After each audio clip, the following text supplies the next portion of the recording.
Hello students, welcome to Swami Vivekananda institute. So आज का हम लोग जो स्टार्ट करेंगे topic that is international business MCQ. ये एक्सपेक्टेड एमसीक्यू है। इस टाइप के क्वेश्चंस आप एग्जाम में फ्रेम कर सकते हो, मतलब फ्रेम होके आ सकते हैं, जो कि आप लोग एक्सपेक्ट कर सकते हो। इससे प्रीवियसली इंटरनेशनल बिजनेस का फुल फ्लेज सिलेबस आप लोगों को इंटरनेशनल बिजनेस की प्लेलिस्ट में अवेलेबल है, इसको गो थ्रू कर सकते हो सो दैट पहले आप लोग कॉन्सेप्ट्स की क्लैरिटी कर लो एंड देन फिर एमसीक्यू को स्टार्ट करो।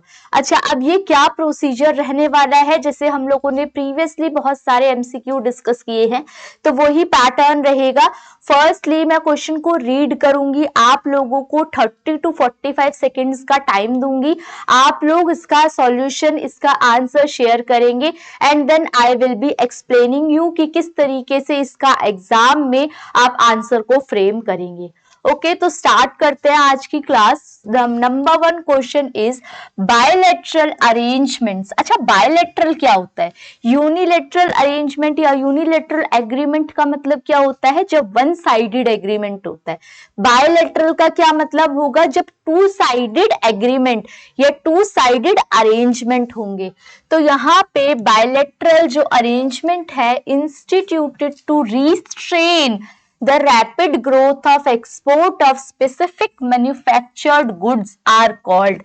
इसका क्या मतलब है? जब टू साइडेड अरेंजमेंट होती है जिसकी वजह से to restrain the rapid growth of export of specific manufactured goods, तो गुड्स का जो मैन्युफैक्चरिंग है उसकी स्पीड अप हो पाती है। तो वो किस वजह से, किन रीजंस की वजह से हो पाती है? थोड़ी सी लैंग्वेज में आप लोगों को प्रॉब्लम हो सकती है, दैट इज वाई मैंने आप लोगों को एक्सप्लेन कर दिया। तो सबसे पहले जो इसका पार्ट है that is administered protection, second one is voluntary export restrain, third one is imposed export restraint and the fourth one is none of the above। अब आप लोगों को जल्दी से इसका आंसर कमेंट सेक्शन में मेंशन करना है with in 30 second, so that कि हम लोग इसकी जो लेवल है, एक्सप्लेनेशन का लेवल स्टार्ट कर सके। जल्दी से कर लो इसकी एक्सप्लेनेशन।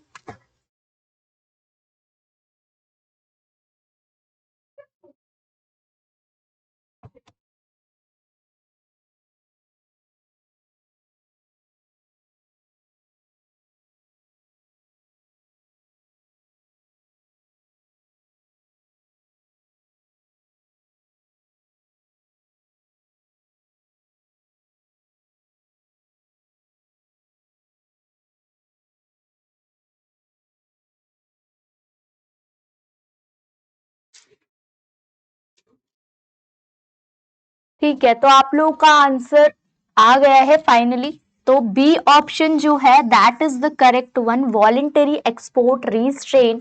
इसका क्या मतलब होता है? इसका मतलब होता है जब अपनी मर्जी से जब आप अरेंजमेंट करते हो तो वहां पे ग्रोथ के चांसेस एक्सपोर्ट के बढ़ जाते हैं एक स्पेसिफिक मैन्युफैक्चर्ड गुड्स के through.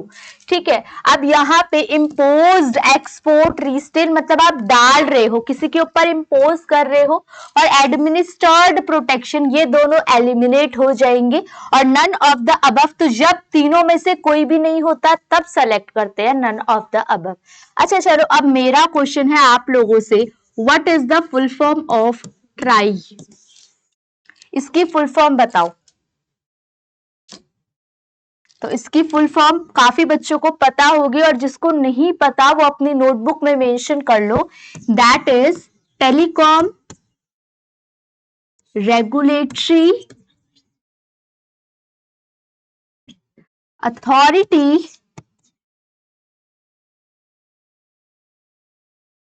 Of India. Okay, so इस तरीके से हम लोगों ने क्वेश्चन नंबर 1 कंप्लीट कर लिया। तो क्वेश्चन नंबर 1 का आंसर आप लोग देख सकते हो, voluntary export restrain. Now question number 2, international finance corporation, और ये मैंने आप लोगों को पढ़ाया भी है। जब मैंने आप लोगों को आईएमएफ पढ़ाया था, वर्ल्ड बैंक ग्रुप पढ़ाया था, तब मैंने आईएफसी की डिस्कशन की थी। तो आपको ये तो आंसर करना ही करना है और इंटरनेशनल फाइनेंस कॉर्पोरेशन कब आया ये भी बताना है। क्वेश्चन क्या पूछ रहा है, विच ऑफ द फॉलोइंग, इनमें से कौन सा ट्रू नहीं है। नॉट ट्रू का मतलब सही नहीं है। अच्छा, इस तरीके के वर्ड्स जो होते हैं नॉट ट्रू या ऑलवेज या ओनली, तो इस पे ना हाईलाइट कर दिया करो। मतलब ये आपको एग्जाम में इस टाइप के क्वेश्चन पूछे जाएंगे तो उस टाइप के क्वेश्चंस पे आपको ज्यादा एम्फेसाइज करना है, गलती नहीं करनी है। नॉट ट्रू सही नहीं है, तो मतलब आपसे क्या पूछा है, फॉल्स अबाउट द IFC। अब IFC का इनमें से कौन सा जो फंक्शन है या इनमें से कौन सा जस्टिफाई नहीं करता इंटरनेशनल फाइनेंस कॉर्पोरेशन के लिए। तो जो पहला पार्ट है that is IFC does not make it's investment in partnership with private investor. IFC partner private investors के साथ काम नहीं करता। The second word is minimum जो इन्वेस्टमेंट रहती है IFC की वो $10,000 है। Third one is rate of interest जो होता है in each case would be a matter of negotiation depending on the risk. तो जिन लोगों ने वो क्लास ली होगी वो लोग इसका आइडेंटिफाई कर चुके होंगे आंसर, बट स्टिल आप लोगों को टाइम चाहिए। And the last one is कि जो इनका रेट ऑफ इंटरेस्ट होता है वो आपसी सहमति से, मतलब आपस में सलाह मशवरा करके नेगोशिएशन के थ्रू किया जा सकता है डिपेंडिंग ऑन द रिस्क। कितना ज्यादा रिस्क है, जहां ज्यादा रिस्क होगा वहां पे इंटरेस्ट रेट ज्यादा होगा। And the last one is none of the above, इनमें से कोई भी नहीं है। ठीक है, तो अभी ये सारे के सारे पॉइंट्स को आप लोग बताओ अपने वर्ड्स में कि कौन सा आंसर ठीक होगा।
ओके, तो अब मैंने दो क्वेश्चन पूछे हैं, एक तो MCQ फ्रेम करके पूछा है और एक पूछा था इंटरनेशनल फाइनेंस कॉर्पोरेशन कब आया। तो ये तो आप लोगों को ऑलरेडी पता होगा, दैट इज 20 जुलाई 1956 को आया था आपका इंटरनेशनल फाइनेंस कोऑपरेशन।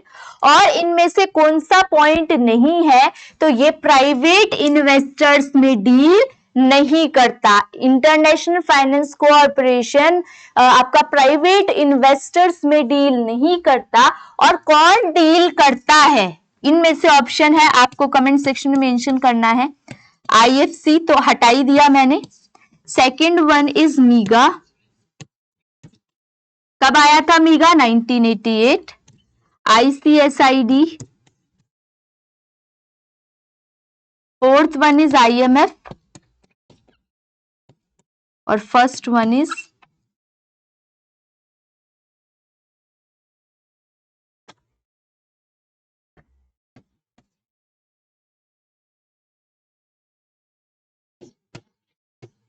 ठीक है IBRD। तो इसमें से ये आपका होमवर्क क्वेश्चन है। ठीक है, डन। क्वेश्चन नंबर 2 भी हम लोगों ने कंप्लीट कर लिया है। अब मिनिमम ये अपने नोट्स में ऐड कर लो कि जो IFC होता है उसके अंदर और कौन कौन से पॉइंट्स होते हैं। तो इसकी जो फिक्स्ड मिनिमम कम से कम इन्वेस्टमेंट $10,000 तो करनी पड़ती है और इसका जो रेट ऑफ इंटरेस्ट है वो नेगोशिएशन के बेसिस पे, on the basis of risk के बेसिस पे डिसाइड होता है। Okay, Second question is done. Now the third one. If a commodity X is subject to an import duty of 25%. अब आप लोगों को कल ही मैंने जब टैरिफ, और कल नहीं, जो इससे प्रीवियस वाली क्लास थी, प्रीवियस टू प्रीवियस क्लास, उस क्लास के अंदर हम लोगों ने टैरिफ और नॉन टैरिफ बैरियर्स को पढ़ा था। वहां पे एड वैलोरम पढ़ा था कि ये क्या काम करता है, इसका स्पेसिफिक काम क्या है। ठीक है, next is the nominal tariff is, अगर एक कमोडिटी है, मतलब कोई एक सामान है एक्स और वो इंपोर्ट ड्यूटी उस पे लग रही है 25%, तो उस पे टैरिफ कितना लगेगा? द इजी वन, उस पे टैरिफ कितना लगेगा अगर इंपोर्ट ड्यूटी 25% है? तो answer is 50%, 25%, 12.5% and the last one is 2.5%। जल्दी से आंसर मेंशन करो।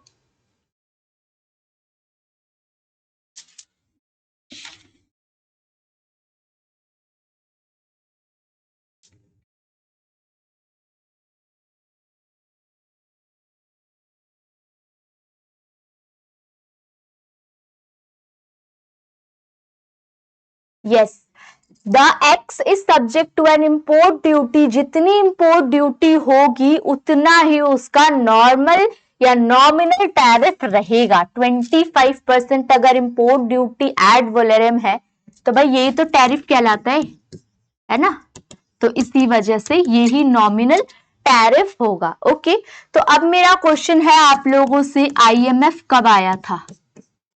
फर्स्ट, आईएमएफ के अंदर कितनी मेंबर कंट्रीज है? सेकेंड, थर्ड, जो लास्ट कंट्री ऐड हुई है वो लास्ट कंट्री का नाम क्या है?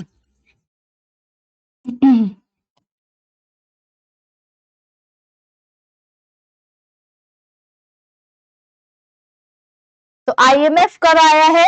1944 में। मेंबर कंट्रीज 190 है और लास्ट कंट्री जो ऐड हुई है that is principality of Andorra. ये हम पहले भी डिस्कस कर चुके हैं, तो बच्चों को ऑलरेडी इसके बारे में पता होगा। और इसके अलावा जो चीज मैं ऐड करना चाह रही हूं that is fourth one is, इसका हेडक्वार्टर कहाँ है? तो हेडक्वार्टर कहाँ है इसका? US, Washington DC. तो सोचो आप लोग कि एक क्वेश्चन से हम लोग कितने पॉइंट्स को कवर अप कर रहे हैं। एक क्वेश्चन को उठा के उसके साथ कितने सारे पॉइंट्स को कवर कर रहे हैं एग्जाम के पॉइंट ऑफ व्यू से। So third question is clear. Now question number 4, an IMF member may purchase up to the full amount of its reserve trench any time. अगर कोई आईएमएफ मेंबर है तो उसको रिजर्व ट्रेंच किसी भी time पे लेना पड़ेगा। अब उसकी क्या कंडीशन है? You need to find out the condition, reason. ठीक है, अच्छा, पहला कंडीशन है विदाउट एनी कंडीशन, कोई कंडीशन की जरूरत नहीं है। Subject only to the requirement of balance of payment need, मतलब बैलेंस ऑफ पेमेंट की नीड अगर होगी, अभी हम लोगों ने पढ़ा है ना बीओपी की डेफिसिट में आईएमएफ का रोल होता है, तो कह रहे हैं कि कभी कोई भी ऐसी कुछ कंडीशन नहीं है, आप आईएमएफ से अपना रिजर्व फुल अमाउंट में मेंबर ले सकते हैं। Third one is subject to the requirement of development और नन ऑफ द अबव, मतलब कोई भी कंडीशन नहीं है, पहला ऑप्शन। दूसरा ऑप्शन की अगर बैलेंस ऑफ पेमेंट में जरूरत होगी तभी। थर्ड ऑप्शन इज डेवलपमेंट की नीड होगी तभी। तो इसमें से जल्दी से बताओ इसका करेक्ट आंसर आप लोगों के अकॉर्डिंग क्या होगा?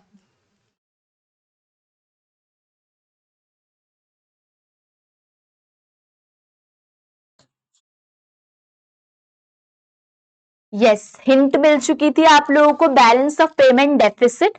तो हाँ, विदाउट एनी कंडीशन ऐसा कुछ भी नहीं है, कंडीशंस की रिक्वायरमेंट होती है, कंडीशंस चाहिए ही होते हैं जब आईएमएफ से आपको लोन बोरो करना है या फुल अमाउंट में रिजर्व परचेज करना है, तो क्या होती है, कंडीशंस रिक्वायर होती है। अब बैलेंस ऑफ पेमेंट के लिए subject only to the requirement of balance, हाँ, जब भी बैलेंस ऑफ पेमेंट में नीड होगी, मतलब बैलेंस ऑफ पेमेंट डेफिसिट होगा तो अच्छा, बैलेंस ऑफ पेमेंट डेफिसिट कब होगा? जो इकोनॉमिक ट्रांजेक्शन है, इनफ्लो, एक होता है इनफ्लो और एक होता है आउटफ्लो। जब मनी आउटफ्लो ज्यादा जा रहा है और money inflow, economic transaction inflow कम हो रही है, तो वो situation balance of payment deficit कहलाता है। तो उस बैलेंस ऑफ पेमेंट डेफिसिट को बैलेंस करने के लिए, इन दोनों को इक्वेट करने की वजह से आईएमएफ मेंबर्स जो है वो आईएमएफ से रिजर्व वगैरह परचेज कर सकते हैं, लोन के लिए अप्लाई कर सकते हैं। और इन्होंने बोला डेवलपमेंट के लिए केवल और केवल, ऐसा नहीं है, डेवलपमेंट के लिए भी और दूसरे रीजंस के लिए भी ले सकते हैं। तो यहाँ पे क्लियर हो गया, subject only to the requirement of balance of payment need.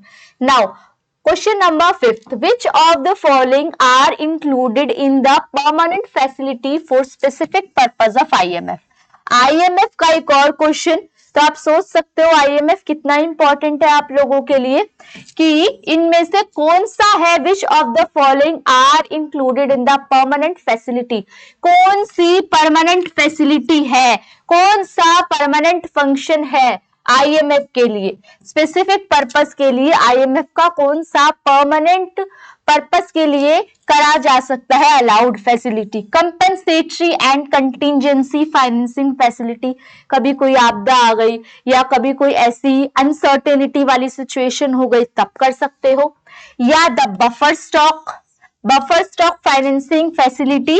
Buffer stock मतलब जब आप किसी भी क्राइसिस या अनसर्टेनिटी के लिए पहले ही स्टॉक में करके रखना चाहते हो चीजों को, जैसे क्या होता है अर्थक्वेक या ऐसी कोई सिचुएशन होती है या फ्लड वगैरह आती है, तो फिर उन लोगों को जो मतलब फाइनेंशियली लॉसेस होते हैं जिन लोगों को, उनकी हेल्प करी जाती है through different things, food provide करके।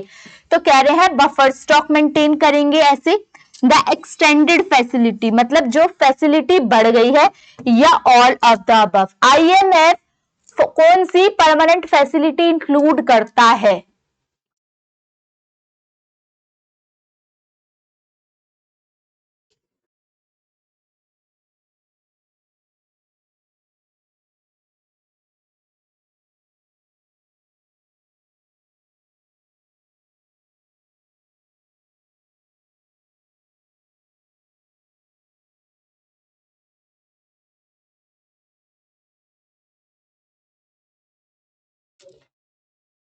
ये सारे ही फंक्शंस के लिए आईएमएफ क्या करता है? फैसिलिटी प्रोवाइड करता है।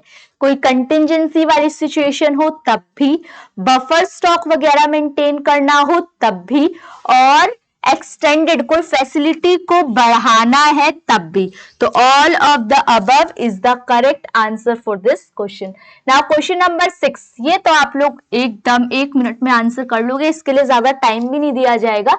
India is not associated with, मैंने बोला था जब मैंने इन ऑर्गेनाइजेशंस को या मैंने इन पॉइंट्स को आपको कवर कराया था इंस्टीट्यूशंस को, तो मैंने बोला था कि ये बहुत इंपॉर्टेंट है कि क्या ये इंडिया से कोरिलेटेड है या इंडिया से कोरिलेटेड नहीं है, बहुत इंपॉर्टेंट है ये।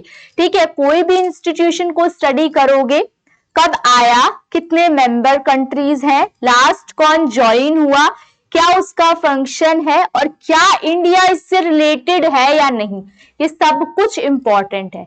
ठीक है, तो इंडिया किससे रिलेटेड नहीं है? सार्क, नाफ्टा, ब्रिक्स और नन ऑफ दीज। तो इसका तो आंसर आप लोगों को पता होगा, नाफ्टा। क्यों?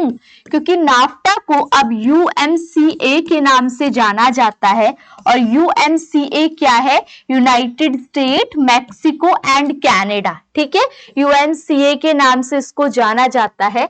और यहाँ पे सार्क में भी इंडिया आता है, और ब्रिक्स में तो आई वाला पार्ट है ही। सार्क तो नेबरिंग कंट्रीज, इंडिया की नेबरिंग कंट्रीज से बना है, और ब्रिक्स भी इंडिया, आई इससे डिनोट करता है, इंडिया से डिनोट करता है। तो इसका आंसर क्लियर हो गया आप लोगों को, 6th part. Now the 7th one is the lengthy one, तो अच्छे से इसको रीड करना है। पहले कंसीडर द फॉलोइंग, क्या क्या कंसीडर करना है? अच्छा, इसमें 2 क्वेश्चन है, एक तो ये वाला और एक ये, हाँ तभी ये लेंदी हो गया। अच्छा, एक क्वेश्चन ये है और एक क्वेश्चन ये है यहाँ पे। अब क्या बोल रखा है, consider the following tariff binding, tariffication, tariff cut, reduction in subsidy, which of the above are aspect of Uruguay round agreement on agriculture. मतलब इसी के बेसिस पे इस क्वेश्चन को पूछा गया है। पहले इन्होंने ये 4 पॉइंट्स दे दिए और उर्गे राउंड, ये बहुत इंपॉर्टेंट है, डाल लो इसको इंपॉर्टेंट पॉइंट्स में, इसमें से एग्जामिनर क्वेश्चन फ्रेम करेगा ही करेगा। तो अब जब इंपॉर्टेंट पॉइंट्स वाली क्लास रहेगी आप लोगों की, उसमें मैं उर्गे राउंड को कवर कराऊंगी, ठीक है। तो आप लोग उसके लिए एक अच्छे से नोट्स प्रिपेयर करते जाना साथ साथ। तो यहाँ पे which of the following are aspects of Uruguay round, 1 2 3 2 3 4 1 3 4 या सारे के सारे उर्गे राउंड में इनमें से कौन सा कवर होता है, जल्दी से बताओ।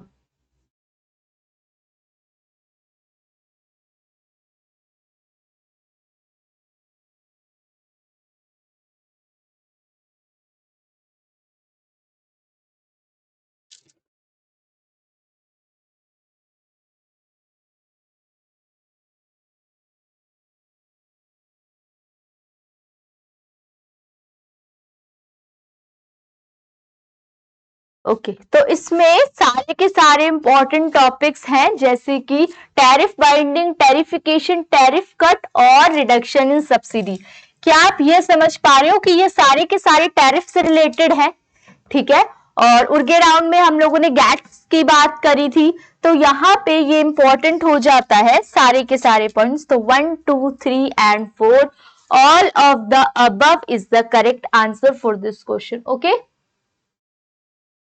now question number 8, according to the credit tranche policy of the IMF, again IMF का एक और question, credit is made available in, credit tranche policy के अकॉर्डिंग जो IMF है उसमें क्रेडिट कितना अवेलेबल होता है, क्रेडिट कितना मिलता है मेंबर कंट्रीज को।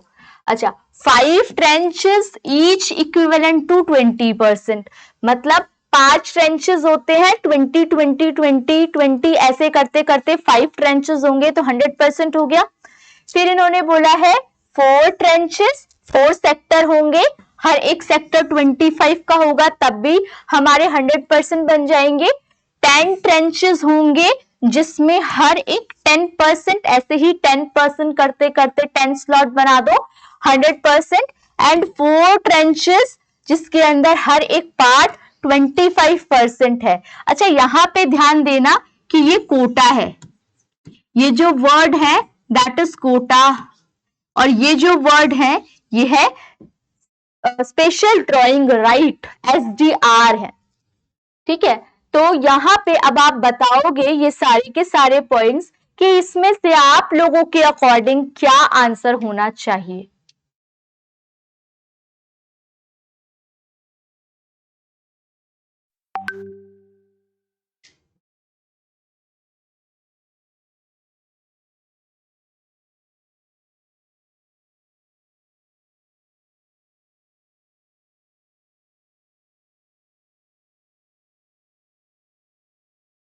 ओके तो इसका जो करेक्ट आंसर है दैट इज 25%। किसका, 4 ट्रेंचेस होने चाहिए, 4 सेक्टर होने चाहिए, 1 2 3 4 सेक्टर्स होने चाहिए,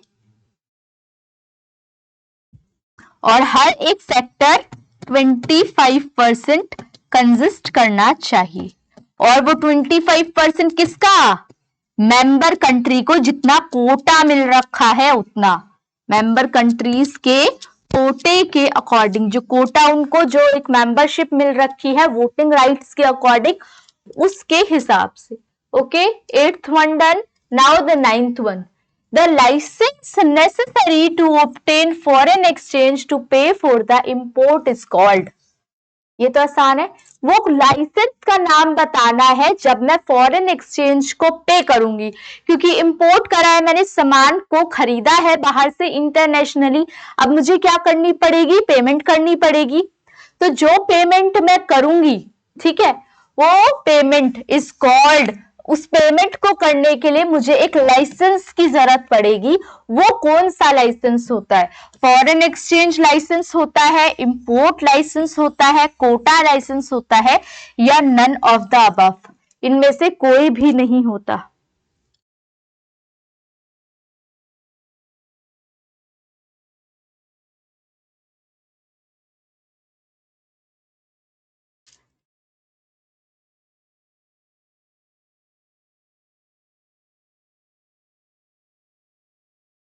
तो इसका आंसर तो सिंपल है, दैट इज इंपोर्ट लाइसेंस। ठीक है, जो लाइसेंस आपको लेना पड़ता है क्योंकि आप इंपोर्ट कर रहे हो, सामान को बाहर से मंगवा रहे हो। अब गवर्नमेंट को आपको लाइसेंस दिखाना पड़ेगा, तो वो लाइसेंस होता है इंपोर्ट लाइसेंस, और एक होता है आपका एक्सपोर्ट से related export licence. Now which one is not international institution? इनमें से कौन सा इंटरनेशनल इंस्टीट्यूशन नहीं है? IMF, IDA, IBRD और TRAI, ट्राई। ये तो हम लोगों ने इसकी फुल फॉर्म को भी डिस्कस किया था ना अभी। इसकी फुल फॉर्म मैंने स्टार्टिंग में ही पूछी थी आप लोगों से।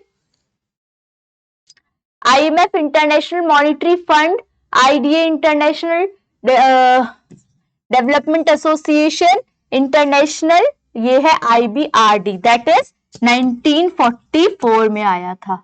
IMF भी 1944, और इनकी जो ट्विन सिस्टर होती है वो क्या होती है आपकी? वो कहलाता है वर्ल्ड ट्विन सिस्टर को नाम से कहते हैं कुछ, ट्विन सिस्टर्स कहते हैं इन दोनों को मिलाकर। ठीक है, तो इसका आंसर करेक्ट क्या होना चाहिए? तो इसका जो करेक्ट आंसर है that is try, telecom regulatory authority of India will be the correct answer, क्योंकि ये बाकी जो तीनों है वो एक इंटरनेशनल इंस्टीट्यूशंस है और ये इंटरनेशनल इंस्टीट्यूशन नहीं है।